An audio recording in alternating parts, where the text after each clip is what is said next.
Media sosial itu sekarang kalau kita scroll bentar, udah kayak pasar malam. Ngerasa gitu juga nggak sih? Isinya macam-macam. Kalau nggak orang flexing, pamer hasil kekayaan nggak jelas, konten-konten sampah yang menurunkan IQ dan selera humor orang, atau wajah-wajah baru pakai baju kurang bahan, joget-joget depan kamera, terus tiba-tiba viral. Jujur saya sebagai orang yang mungkin masih punya sedikit idealisme untuk bikin konten edukasi, ngelihat fenomena ini tuh rasanya kayak agak hopeless sama generasi masa depan bangsa ini. Udah riset siang malam, nyusun skrip sampai mata ngantung gini, kalah sama orang yang cuma modal kamera boba, kasih filter, terus goyang-goyang. Miris banget. Saya udah hampir 2 tahun menggeluti dunia konten edukasi. Untuk bikin satu video yang kamu tonton sekarang ini aja, effortnya nggak main-main. Riset literatur, nyusun storytelling biar nggak boring, sampai proses editing yang bikin laptop hampir meledak. Begitu diupload, ya, yang nonton nggak lebih banyak dari jumlah cowok yang pengen taruh sama 100 orang melamar setelah buka cadar. Inara Rusli banyak seperti melamar. Tadi nggak nanya sama Uda Dery, berapa orang sebenarnya? Emang berapa orang? 400. Serius? Coba bandingin sama konten yang menonjolkan aset. Nggak butuh riset, nggak butuh mikir, cukup cari lagu yang lagi tren, pakai pakaian yang hemat dan minimalis, joget dikit, boom. Engagement-nya ribuan, kolom komentarnya diisi emoticon air muncrat, kaum-kaum hadir, dan fakir-fakir link. Tapi di titik ini, saya sadar akan satu hal yang pahit. Dan ini sekaligus bisa buat pertimbangan kamu juga ya, seandainya kamu pengen jadi konten kreator. Penonton kita itu mayoritas nggak peduli seberapa banyak keringat yang kamu keluarin buat riset. Mereka cuma peduli sama apa yang pengen mereka nikmati secara instan. Kita sekarang hidup di era attention economy, di mana atensi adalah mata uang baru. Masalahnya, banyak orang yang saking pengennya dapat cuan dari atensi ini, mereka rela nukar harga diri sama jumlah viewers. Mereka pikir, dengan viral lewat jalur sensual, mereka bakal sukses besar. Mereka ngebayangin followers jutaan, endorsement ngalir, terus kaya mendadak. Tapi, gimana kalau saya bilang, itu semua cuma ilusi? Gimana kalau sebenarnya mereka itu lagi ngebangun kerajaan di atas tanah sengketa yang bentar lagi digusur? Saya nggak lagi salty atau iri karena nggak bisa joget ya. Tapi kalau argumen personal saya tadi dianggap subjektif, mari kita bicara pakai data. Kementerian PPPA dan Kemenkes itu sebenarnya udah lama membunyikan alarm lewat data mereka. Bayangin, riset mereka nunjukin kalau hampir 94% siswa di Indonesia itu udah terpapar konten pornografi. 60% itu terpapar lewat media online yang mereka pegang tiap hari. Kenapa ini penting? Karena ini menjelaskan kenapa pasar konten vulgar di Indonesia itu nggak pernah mati. Demand atau permintaannya itu masif, sistematis, dan yang paling ngeri datang dari generasi yang bahkan belum lulus sekolah. Jadi kalau kamu lihat ada konten kreator yang jualan aset dan rame, ya nggak heran. Pasarnya emang udah dikondisikan untuk itu sejak dini. Ditambah muncul satu platform barbar bernama TikTok. But don't get me wrong, saya nggak benci platformnya ya. Saya cuma takjub aja sama gimana algoritma mereka bekerja secara ugal-ugalan. Dulu kalau kamu pengen cari konten sensual, kamu harus usaha dulu. Pakai VPN, incognito mode, baru buka situs terlarang atau minimal ke Twitter tengah malam. Sekarang, baru bangun tidur, belum juga cuci muka. Buka TikTok niatnya mau cari resep seblak. Yang muncul di FYP malah mbak hijab joget-joget nggak jelas, yang saking ketatnya bajunya, sampai kayak bungkus sosis. Ini baru di TikTok. Belum kalau kamu cek trending topik di X, pasti ada aja yang nyelipin apa yang lagi tren itu sama hal-hal yang berbau sensual. Ini ajaibnya orang Indonesia, kreatif banget kalau urusan beginian. Situs diblokir Kominfo, tenang, masih ada 1000 cara buat tembus. Saya sampai mikir seandainya kreativitas buat nyari link ini dipakai buat riset teknologi atau bangun startup, mungkin Indonesia udah punya pangkalan roket di bulan sekarang. Tapi hal yang sangat perlu dikhawatirkan adalah terjadinya normalisasi. Hal-hal yang dulu dianggap tabu, sekarang jadi ya udahlah, namanya juga cari uang. Masalahnya, keramaian ini tuh semu.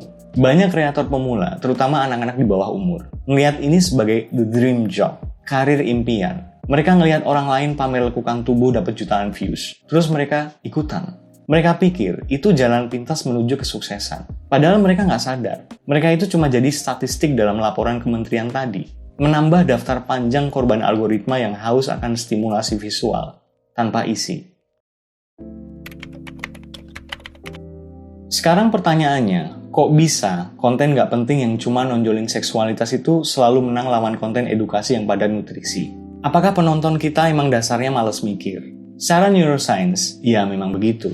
Di dalam otak kita ada yang namanya nucleus accumbens dan sistem limbik. Ini adalah area pusat kesenangan dan emosi. Nah, konten-konten yang berbau sensual itu ibarat cheat code atau jalan pintas buat ngerangsang bagian itu. Ketika kamu lihat konten huha-huhe lewat di beranda,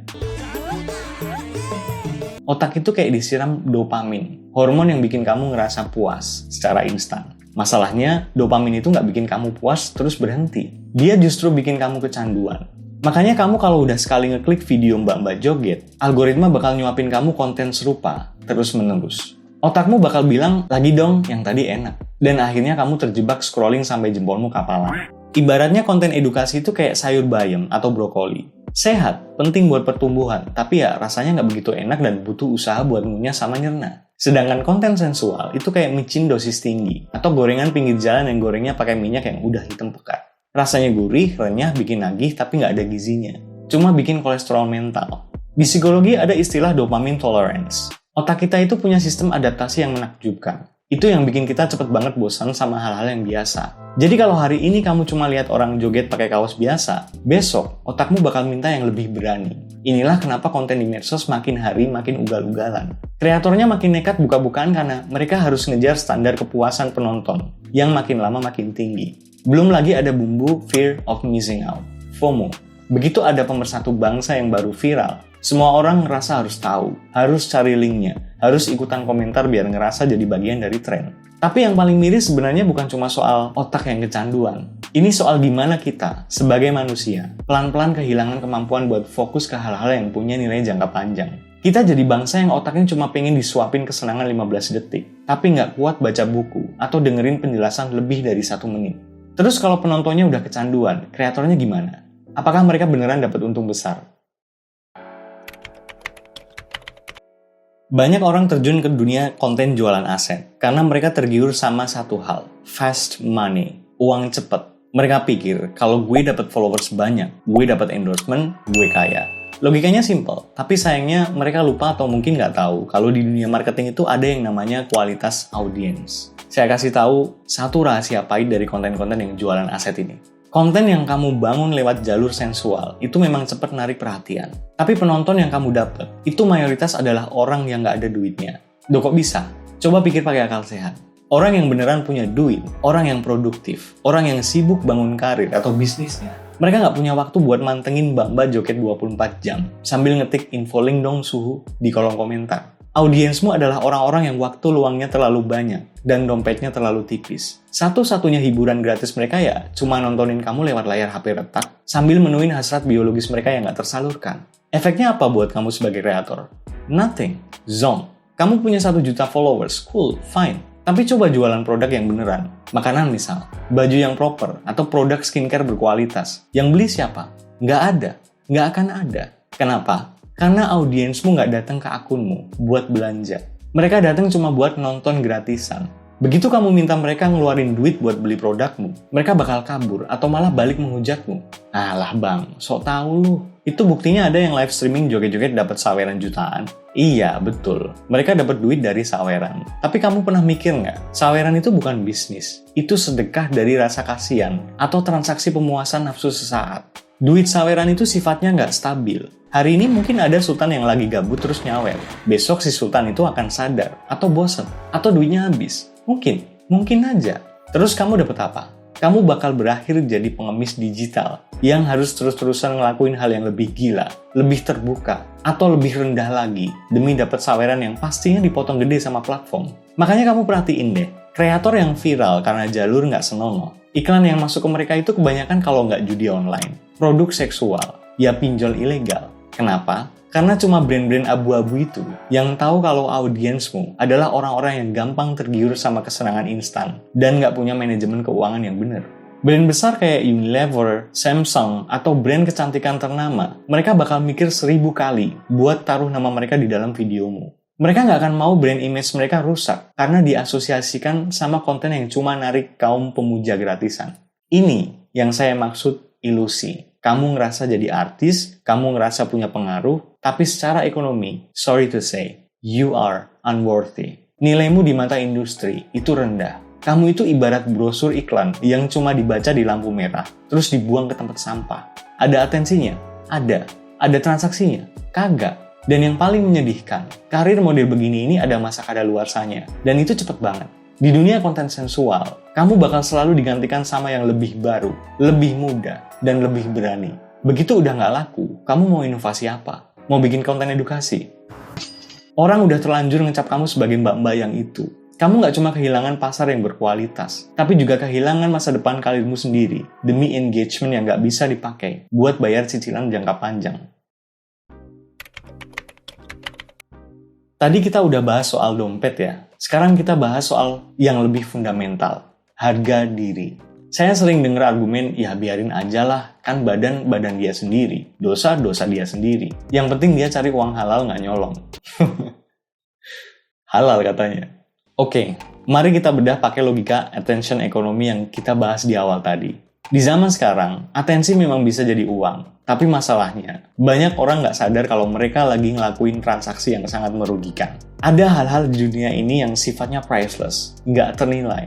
Salah satunya adalah harga diri dan privasimu sebagai manusia. Nah, ketika kamu sengaja pamer hal-hal privat, buka-bukaan, atau ngelakuin hal-hal bodoh demi viral, kamu sebenarnya lagi menukar sesuatu yang priceless itu dengan sesuatu yang bisa diukur dengan angka, likes, shares, dan engagement.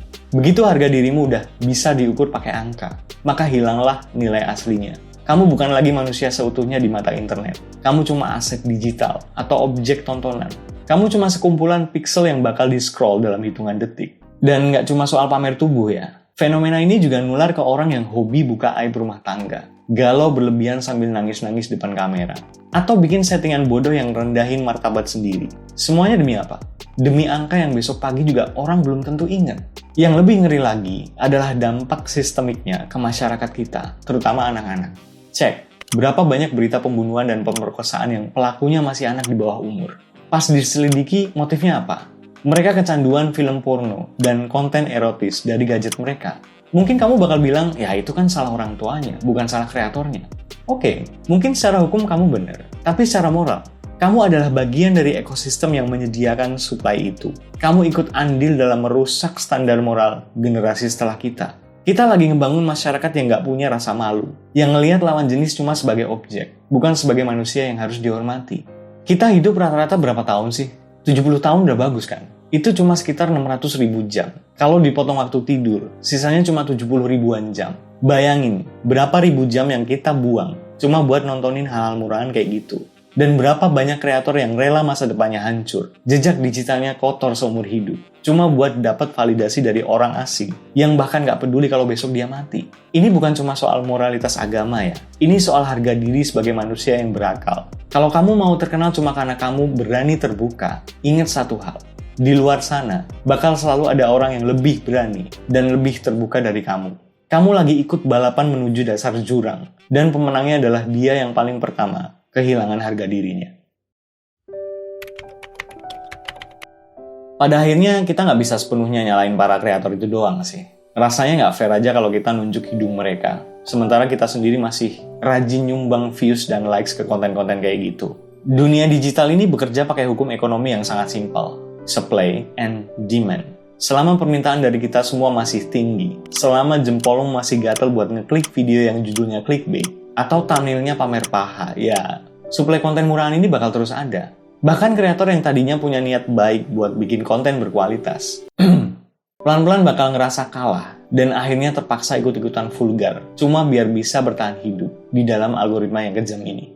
Saya tahu, ngubah minat tontonan itu nggak gampang. Karena otak kita ini emang didesain buat suka sama yang gampang-gampang dan yang enak-enak aja. Tapi coba pikir deh, kamu pengen Indonesia, kita ini, dikenal sebagai bangsa yang kayak gimana? Bangsa yang cuma pinter nyari link VCS? Atau bangsa yang punya nilai dan harga diri di mata dunia? Mungkin video ini nggak bakal seviral video mbak-mbak joget di TikTok. Mungkin engagement-nya nggak akan setinggi video drama settingan para seleb. But, I don't care. Saya lebih milih punya 100 penonton setia yang otaknya nyala daripada punya 1 juta followers yang dengkulnya kopong, if you know what I mean. Datang cuma buat menuin hasrat biologis mereka doang. But anyway, buat kamu yang mungkin saat ini lagi kepikiran buat cari jalan pintas biar viral dengan cara merendahkan harga diri, please, pertimbangkan lagi. Percayalah, karir yang kamu bangun dengan membuang harga diri itu nggak akan bertahan lama. Begitu kecantikan atau kegantenganmu pudar, kamu nggak akan punya apa-apa lagi. Nggak akan ada yang tertinggal selain jejak digital yang bakal menghantuimu seumur hidup. Mending kamu fokus bangun value, fokus kasih manfaat. Emang jalannya lebih lama, emang prosesnya lebih berdarah-darah. Tapi hasilnya, kamu bakal punya audiens yang loyal, punya martabat yang terjaga, dan yang paling penting, kamu punya masa depan yang jelas. Bukan cuma sekedar angka-angka semu di layar HP. Mulai hari ini, mari kita lebih pelit sama atensi kita. Jangan kasih panggung buat hal-hal yang gak mendidik. Karena setiap kali kamu nonton konten sampah, kamu sebenarnya lagi ngasih pupuk buat sampah itu biar dia tumbuh dan makin numpuk di beranda kita semua. Well, thank you buat kamu yang masih bertahan dengerin celotehan saya sampai detik ini. Semua bermanfaat dan see ya.